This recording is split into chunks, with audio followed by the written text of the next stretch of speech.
5 big no-nos a startup must fix before meeting angel investors. If you've decided that seeking an angel investor is the perfect way for growing your business, pay attention to the 5 missteps indicated in this video. Avoid them at all costs, and if you've already made any of those mistakes, fix things before reaching out to an angel.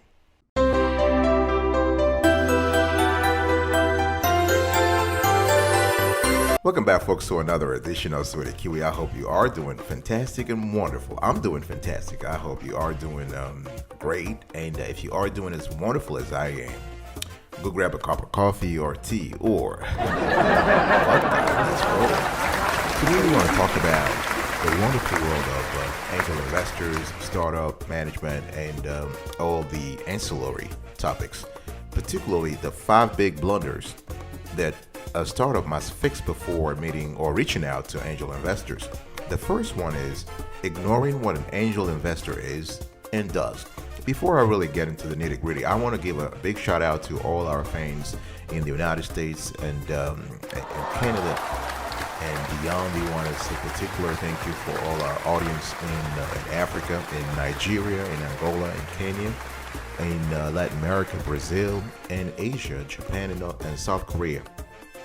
Ignoring what an angel investor is and does is one of the big blunders that you as an entrepreneur can do. Now, what is an angel investor? Let's just quickly kind of get into the nitty-gritty here. A private investor, that's another name for angel investor. Sometimes people call them seed investor, angel funder, or simply angel. This is a high net worth individual who provides financial backing for entrepreneurs or small startups, right? Now, what they do is they will give you the money in exchange for ownership equity in the company. Now, the thing here is that usually you would find angel investors as a co-founder. You will find angel investors in your entourage. That will be your family, your friends. Now, the thing here is that in addition to capital, many angel investors will provide their expertise, right? So they can help the company grow, scale, expand, seize market share. Some angel investors will also contribute part of their networking, right? Their professional network will be brought into the company to kind of help you, right? So the thing here is that an angel investor is not just putting money on the table. He or she is putting much more than that, right? So there are 3 things, as I said: money, expertise, and contacts, right? Now, typically in the United States, an angel investor will put like between $25,000 to $250,000. Although we've known a lot of unicorns who have received money from angel investors early on in their stages, and they've received millions of dollars, right? I'm talking about Uber, I'm talking about Airbnb, Facebook, I'm talking about Google, So the thing here is that the investment is not a lot, but if you attract the right kind of person, he or she is bringing more than money, right? Now, the thing here is that you have to understand, if you look at things from an angel investor point of view, they are investing in early stages of startup, right? So the risk here is kind of high, right? Because nobody knows what will happen. They might actually lose their money. As a matter of fact, only 10%. Research has shown that only between 10 and 15% of angel bets usually pan out, usually become profitable. So, between 80 to 85% of the angel bets always go sour. So they're taking a big risk, of course. Big risk, big rewards, right? So this is basically it. Another thing to know here when it comes to what an angel investor does: an angel investor provides more favorable terms compared to other lenders. Now, they're not lenders, actually. They're putting money in exchange for equity, right? But their terms are much better because they have a say in the business. They have a skin in the game, if you will, right? Now, another thing you have to know here is that they might also come and bring everything else that they have. Some investors, some angel investors might even sit on the board of directors or board of advisors, or even work in the company if the company is not that big and the company doesn't take too much of their time, right? Now, one last thing to know about the angel investment world here is that in the last 5 to 10 years, we've seen an emergence of crowdfunding platform. So people actually sort of lump their funds together, and this usually happens online. And you have 100 angel investors who contribute small amounts of cash to sort of back up a company. So that's pretty good too, because you are diversifying the risk, right? The risk has been borne by an area of investor, not just one or two, but you have tens or hundreds of investors who pull their cash together to support one big company. All right, so ignoring what an angel investor is and does is the first big no-no a startup must fix before meeting angel investors. I will come back right after this. I'm going.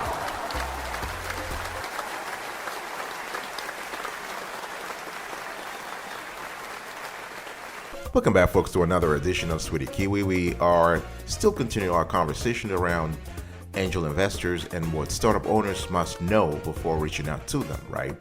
And if you like this content so far, consider subscribing to our channel. Turn on the notification bell so you are made aware of new shows.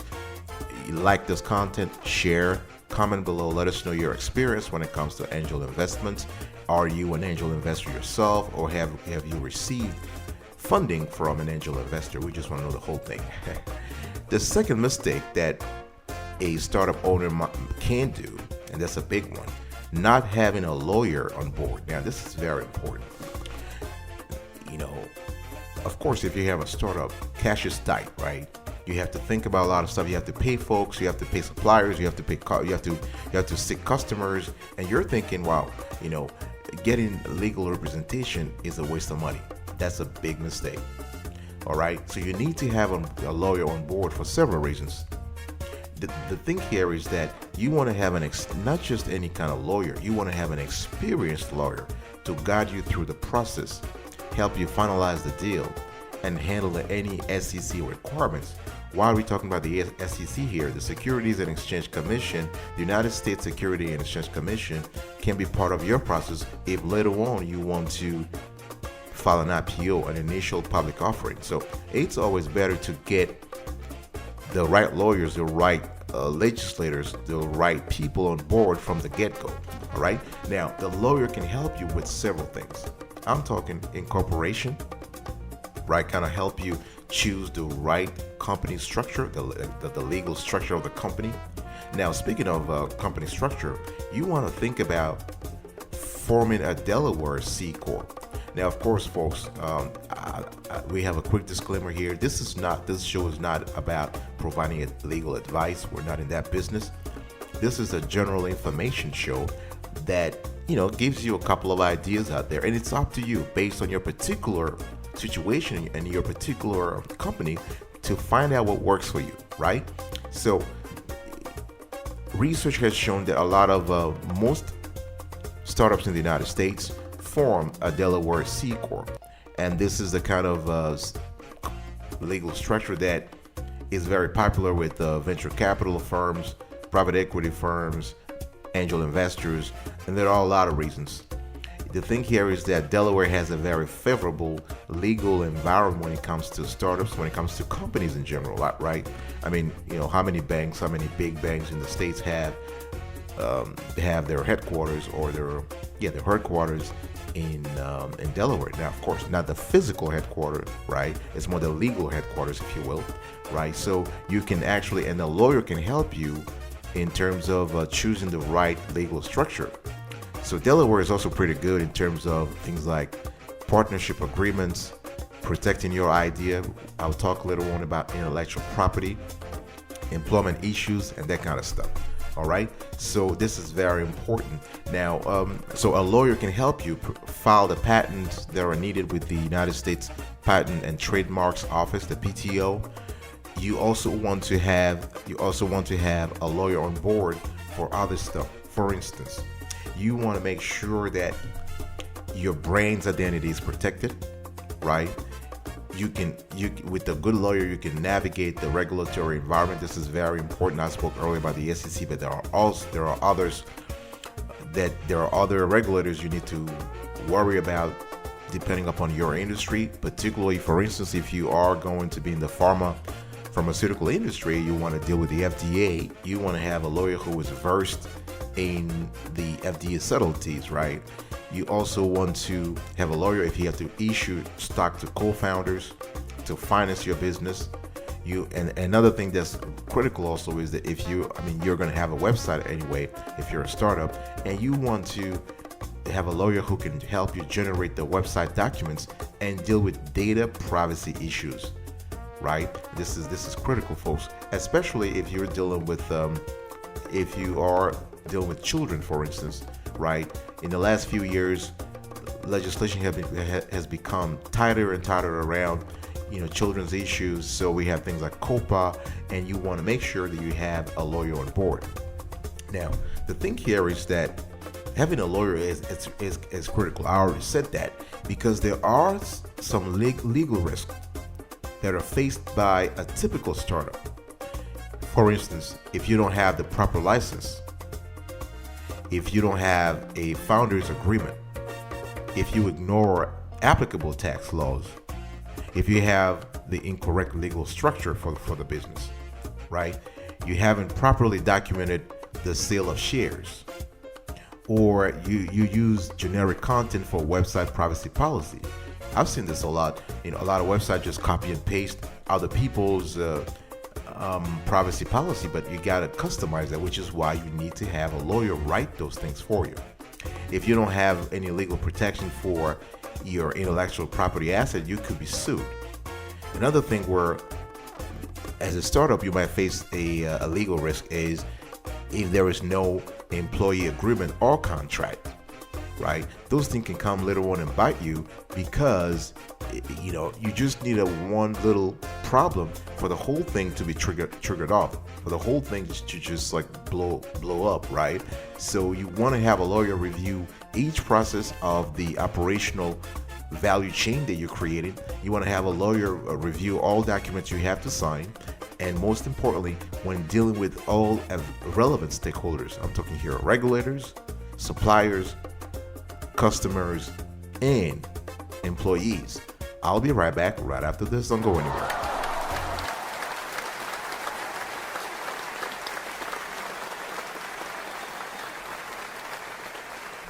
Welcome back, folks, to another edition of Sweetie Kiwi. We're all talking about 5 big no-nos a startup must fix before reaching out to angel investors.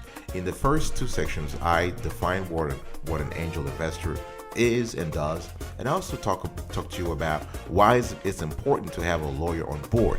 Now, the third mistake that you don't want to make is not preparing a solid presentation, right? The thing here is first impression counts. And again, angel investors might be angels, but they are investors after all. So they pay attention to the first impression. They pay attention to your pitch. They pay attention to how you were talking about the company. What's the story? What's your story, right? So you want to have a great pitch, right? That will give a nice overview about the company.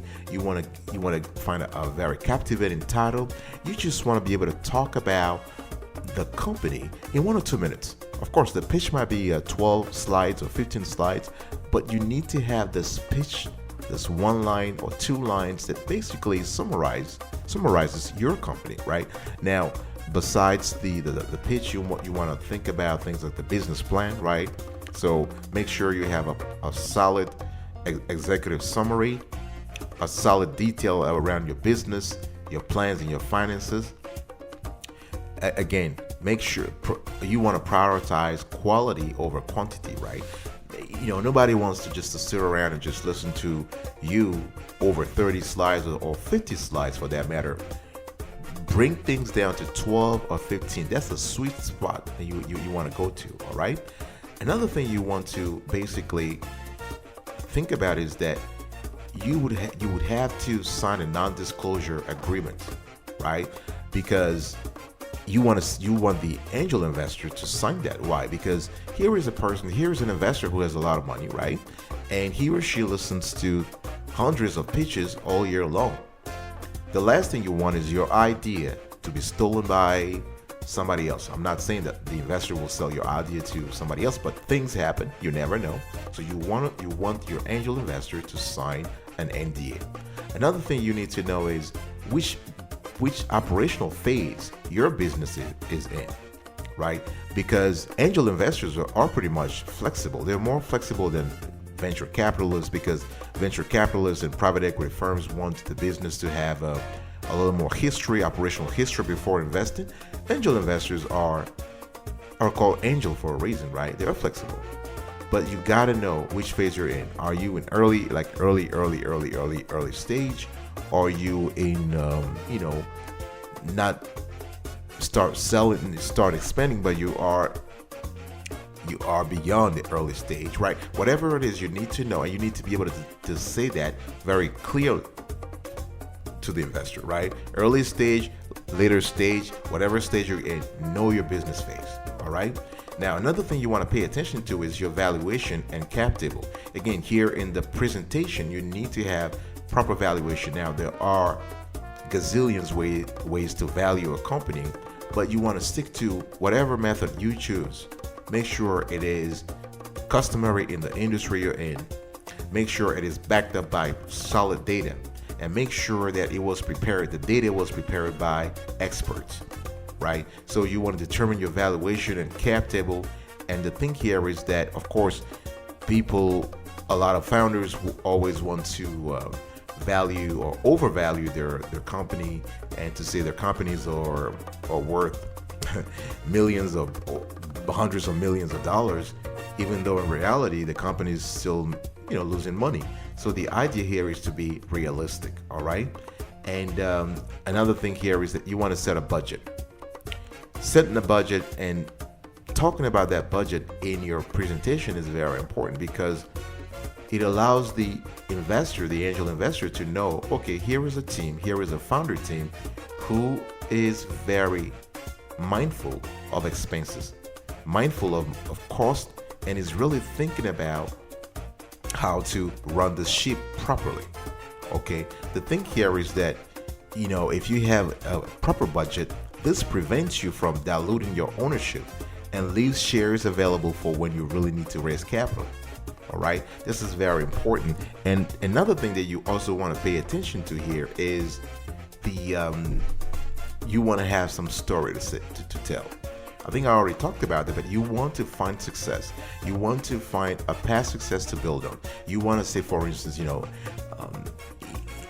even though this startup is new, I have 10 years of experience. I've ran other companies. I've ran and sold companies. I do have some kind of expertise. Or the founder team, if you have a co-founder or co-founders, you possess some expertise in the field. This will boost your application, your pitch. This will also make the investor more comfortable, knowing that those are not just rookies here. Those are folks. The company might be a rookie, quote unquote, but the leaders of the company are not rookies, right? I will be right back right after this. I'm going here.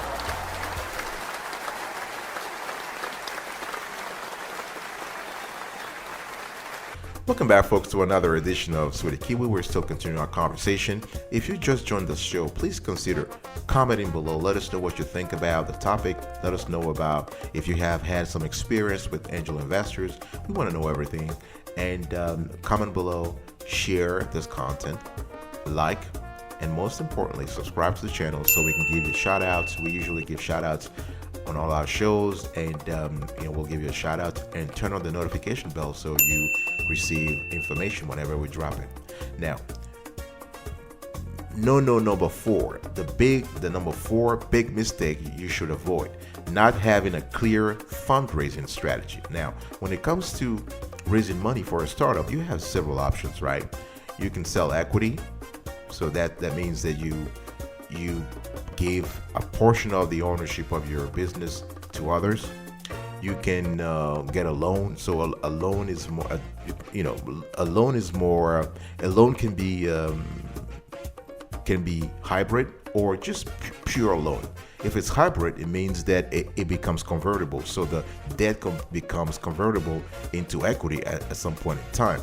All right, now you can also have something called venture debt. Now, regular debt, that's the debt that retail banks will give you. Now you have venture debt. Now venture debt is a debt arrangement where the lender also receives a small permanent equity share in exchange for making the loan. This is similar to convertible debt, but it's more structured. It's more customized to the particular startup, and you have some investment banks that are involved in that kind of arrangement, right? Another thing that you might want to have when it comes to raising money is something called preferred stock. Now, preferred stock is a special category of equity that give the preferred stockholder preference in dividends and liquidation in exchange for giving up voting rights. So the idea here is that the preferred stockholder does not vote. However, when it comes to dividends, if the company declares dividends, they get paid first. And if there is liquidation, if there's some kind of bankruptcy or whatever, they will receive their money first.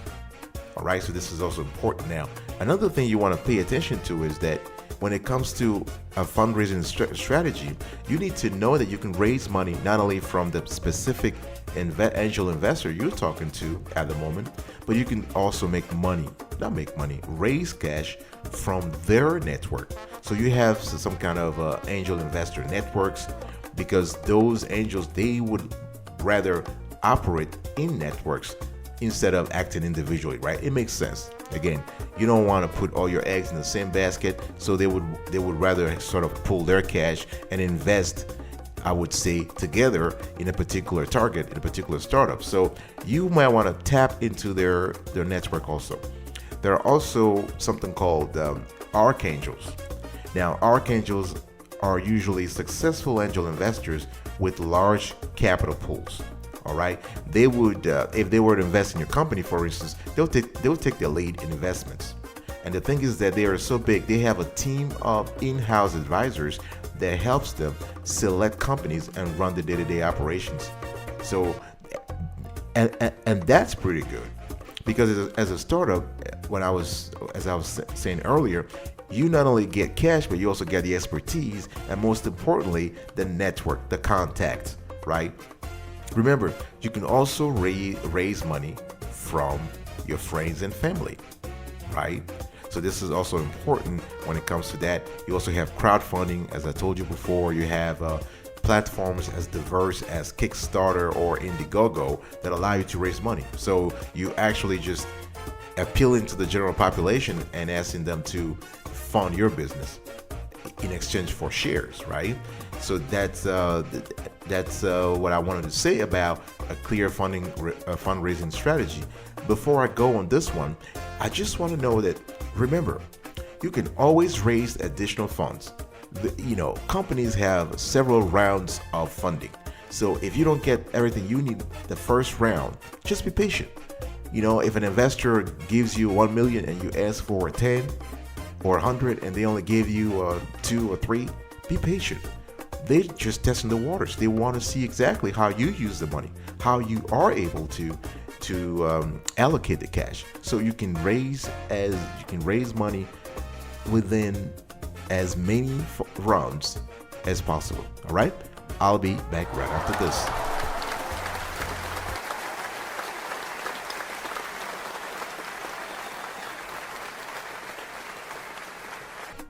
Welcome back, folks, to another edition of Sweetie Kiwi. We're still continuing our conversation around the blunders that a startup must avoid before reaching out to angel investors.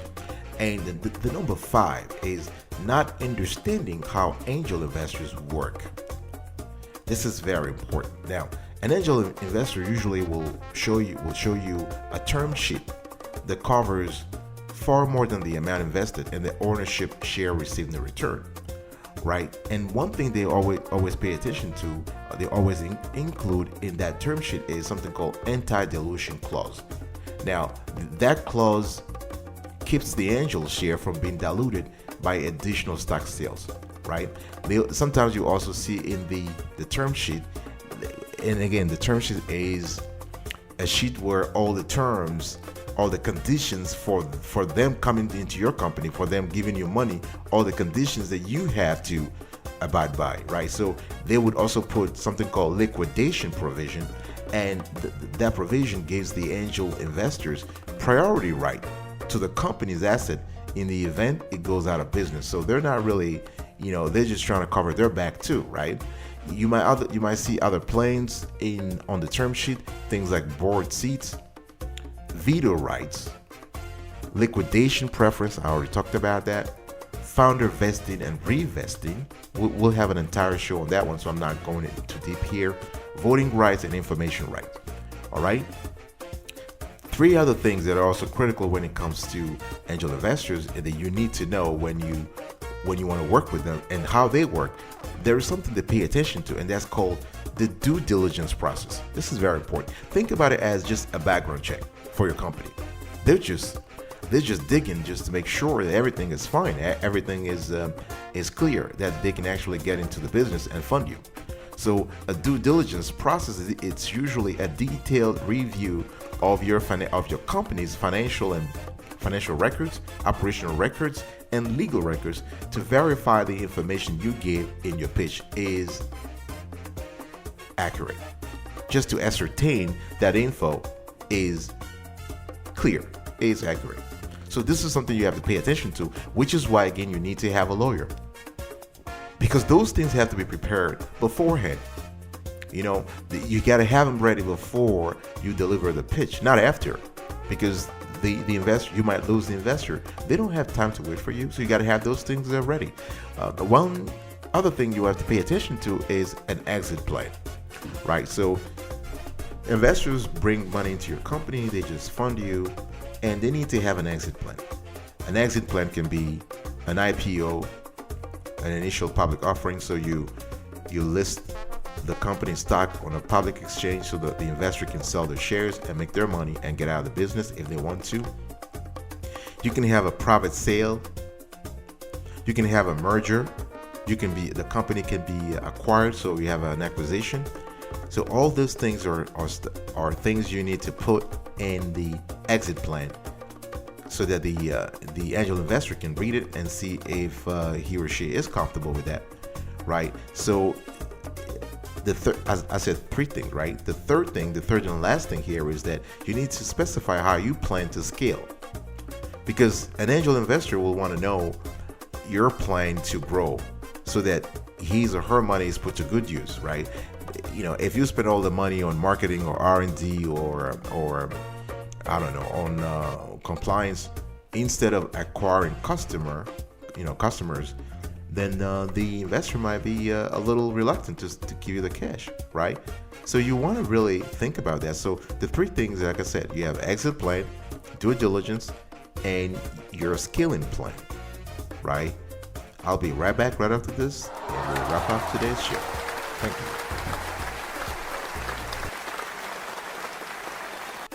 Welcome back, folks, to another edition of Sweetie Kiwi. I hope you are doing fantastic and doing wonderful. Let's just recap today's show. Today's show was covered the 5 big no-nos a startup must fix before meeting angel investors. And here are the 5 big no-nos ignoring what an angel investor is and does. Not having a lawyer on board, not preparing a solid presentation, not having a clear fundraising strategy, not understanding how angel investors work. All right? Now, having said that, here's today's call to action. I like to give a call to action to our viewers whenever we have a show. Today's call to action is pretty simple. Before reaching out to angel investors, you got to know who you're looking for. And always look close to home. Look in your area. Look in your city. Look in your state. Right? Try to network as much as possible. You want to go to professional networking events. You want to go to industry events. You never know. Now, one thing you have to understand also is that, as I said earlier, you have angels who operate as a group. So don't try to reach them individually. You can also reach them as a group. All right. And the thing here is that there are a lot of platforms online that allow you to meet angel investors. Use the internet to your advantage. All right. And today's pro tip, just to kind of wrap this up, is don't be discouraged. Be patient, because the hunt for angel investors is worth it in the end, right? Because imagine you have someone who has expertise, money, and contacts. That's the bonanza you need. That's the bonanza your business need, right? So it might take a while, but keep looking, keep getting ready, prepare, just improve that pitch every day. And at the right time, that angel will really appear as an angel and save your startup. Good luck, and I will see you next time. Stay marvelous.